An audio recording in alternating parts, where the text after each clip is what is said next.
Alright guys, went back today with the long-awaited version of the Meta-Tactical Apex Carbine conversion kit for the Palmetto State Armory Dagger. When they first released these, I was very impressed at the overall quality and performance of this chassis system that transforms a traditional Glock or similar pistol into a carbine with an actual 16-inch barrel, and then it slides the action back behind the new trigger guard linkage and allows it to be incredibly compact and very nimble. It also has an adjustable stock, a monolithic pick rail up at the top, and it's made out of quality components, and it seems to function amazing. Well, it has been functioning amazing.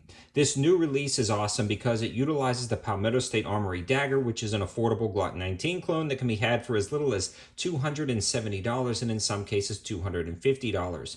I want to pause right there because a lot of those Dagger deals can be found on my campsite page. My campsite page is an aggregate site of all the best deals, and unfortunately I can't link to the deals in the description below, but I can link to my campsite page, so definitely check it out if you want to save yourself some money.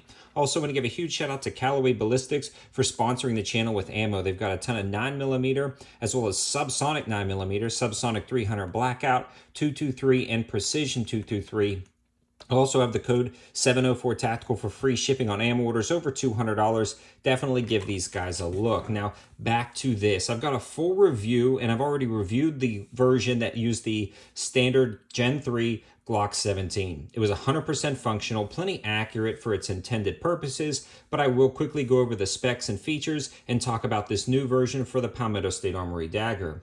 Like I said earlier, you actually get a 16-inch barrel that slides into your Glock in a normal method. Again, because of YouTube's policies, I can't show you the installation of the barrel, but it drops in like any other Glock barrel and then use the standard guide rod. At that point, you'll install it into the chassis.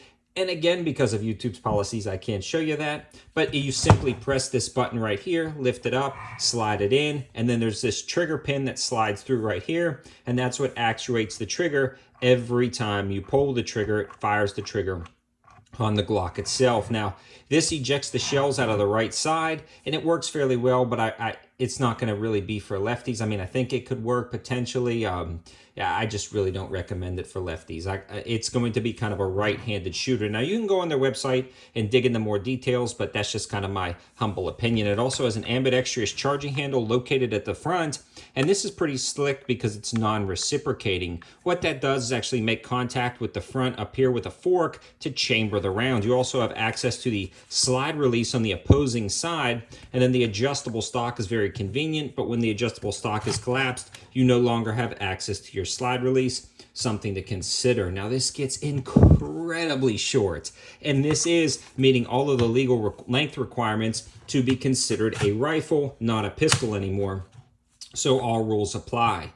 You can see, even though the stock is fully extended, it still has a nice spot to put your cheek, and it's actually incredibly comfortable, and it looks pretty darn awesome. Now, I know not everybody loves the looks, but I think this looks really cool. They're available in a wide variety of color configurations on their website, so you can check that out. And the mag release is going to be this guy right here, which is actually a cutout on the side, so it drops the mags free and it works out very nicely over there.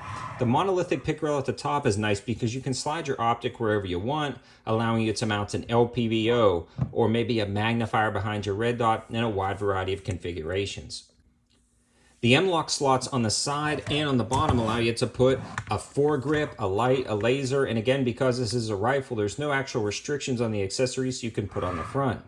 Now, this does come with a flash hider and a muzzle protector in the box, but the threads are proprietary to this company. They're not specifically designed to run for a suppressor or other heavy muzzle attachments because, again, of that Browning action of the tilting barrel. So it really just have the choice of the thread protector or the flash hider, depending on what you want to use, and it works out really well. Now, the PSA Dagger is really cool, and I'm super glad they did this because the price of the Meta-Tactical conversion with the 16-inch barrel is $5.99. I've got the code 704 Tactical for 10% off, dropping the price down even lower. But when you add the actual dagger itself, The total price comes to be right at about $800, maybe a little bit more, which for considering this works and it's so nimble and lightweight, it's a really cool, awesome option. And also, this is not a firearm. So if you decide, you can take your dagger right back out and use it as a handgun, and you still don't have to have a dedicated carbine bullpup like this. So it's pretty slick that you can go back and forth, especially with the advent of the affordable daggers. Again, I'm very glad Metatactical released this version. If you want more information and detailed information, you can check out that full review. And I also compared it to a few other bullpups on the market, so you can check out that video as well. So I hope you guys liked the video. I hope it gives you another interesting option for a lot of versatility with the new Palmetto State Armory Dagger. Again, check all of the information in the description below to find all the best deals over on my campsite page. I also want to let you guys know I just received a strike on the channel. Even though I follow all the rules, even though I do everything I'm supposed to and don't post incorrect videos, and I always follow the directions, I still received the strike. I love making free content for you guys, but it looks like YouTube is purging gun channels. Just a few other channels got strikes as well, and the best thing to do is follow me on my 704 Gear YouTube channel so I can communicate with you guys over there. I love doing all these videos and deal alert videos, but they may be going away soon. So hopefully the gun community stands up to YouTube and starts putting in appeals and resolving a lot of those issues. But I did want to let you guys know, subscribe to my 704 Gear YouTube channel and follow me on my 704 Tactical Instagram. Thanks for watching, guys. Have a good one.